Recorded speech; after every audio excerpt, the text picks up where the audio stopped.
Branded. Chapter 13. I stood on the steps with Oswald and Julia. There were dozens and dozens of other people out there with us. Everybody, including us, was wearing the new uniforms.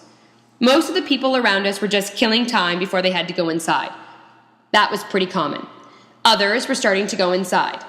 Mr. Roberts and a couple of the teachers, all of them in uniforms, were at the door, checking to make sure the students were in uniform. "What time is it?" Oswald asked. 10 to 9, I said. 10 minutes until we have to go inside. Oswald looked nervous. "You know you don't have to do this," I said to him. "You can go in." "I could, but I won't. I just hope it's not going to be only the three of us." "It won't," I assured him. "You know that." "I know," Oswald said. "There will be at least 23 people involved," Julia said. That was the number of students in our social justice class. Once Julia and I had talked on Friday night, well, I guess it was really Saturday morning, we figured it was best to start with our class. We contacted all of them, and they all agreed that after what we'd been taught, there was no way we could walk into school wearing the uniforms. "You know, Ian, if you had gotten on side with this earlier, there could have been way more people involved," Julia said.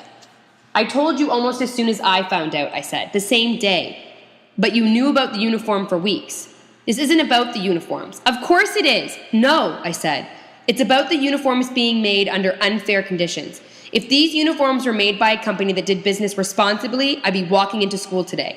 I still think that—" "There's a news crew," Oswald said, pointing to the street. We'd contacted a couple of TV stations and the local newspapers about what was going to happen. The only way any of this made sense was if people knew about it, and the press was the best way to get the word out. "And here comes Roberts," Julia said. Mr. Roberts was slowly descending the stairs. He could have been going anywhere, but I doubted it. He walked straight over to us and stopped in front of me. "It's almost time for school to start," he said. "You three are in your uniforms. Can I assume you'll be coming into the school?" I shook my head ever so slightly. "I thought that might be the case," he said. "You know you'll be suspended." "I know. No exceptions. Any student or staff not in school uniform will be suspended. In the case of staff, their pay will be withheld and they could possibly be dismissed." "They'd be fired over this?" I asked. "That is what I've been told," Mr. Roberts said. "The board will be even less sympathetic to staff than students." "So, can you tell me exactly what is going to happen?" Julia looked shocked.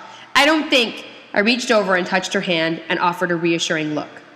"I won't try to stop you," Mr. Roberts said. "Even if I could, I just want to know what to expect." Julia didn't look any less anxious. "It's okay," I said. "The first step I've already mentioned. When the bell goes off, we're not going inside. Instead, we're going to take off the uniforms." "And how many students are going to join you?"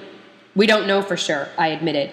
"Could it be only 3? "It could be hundreds," Julia said. "But we know we have at least 23, I said.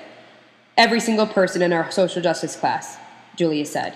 "Everybody?" Mr. Roberts asked. "Well, everybody except you," I said. His expression faltered, like I'd struck him, but he quickly returned to his usual stoic look. "Remember that social justice club you wanted to start?" I said. "I started it.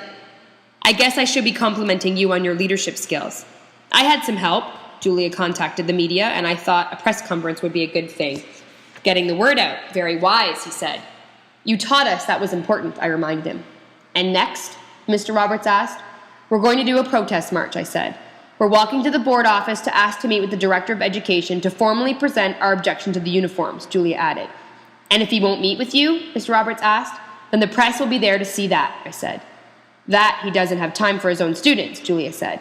"I think he'd be an idiot to refuse to meet with us." "Perhaps. Just try avoid using that word or any other negative terms," Mr. Roberts cautioned. "We'll be very respectful," I replied. Mr. Roberts nodded slowly. He looked like he was thinking things through. "And you are prepared to get suspended for a day, correct?" "We all know the consequences," Julia said defiantly. "And if the board doesn't agree to your demands, are you prepared to be suspended again for longer tomorrow?" "We are," Julia snapped. She sounded confident. Oswald didn't look so confident. "And all of the other students, are they prepared to take a 3-day suspension or 2 weeks or even an expulsion?" "We can't speak for anybody else," I said. "Are you prepared?" he asked. "I'm prepared to do what's right.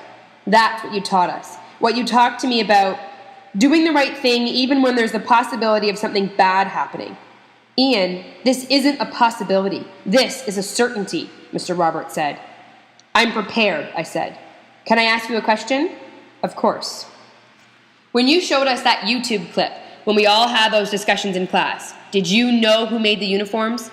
No, it wasn't until a few days later, he said.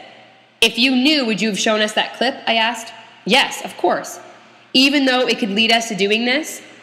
If I compromised what I taught you, then I wouldn't be much of a teacher, would I? He said. I wanted you to know that... He was silenced by the bell.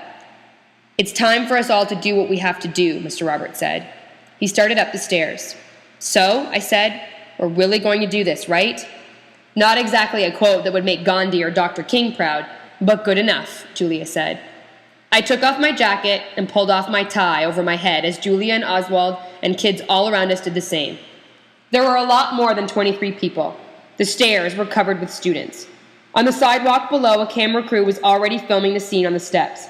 It was time to tell people why we were doing this. Maybe some of them wouldn't understand or agree. Maybe my parents would be among them. I looked up at the steps and caught Mr. Roberts' eye.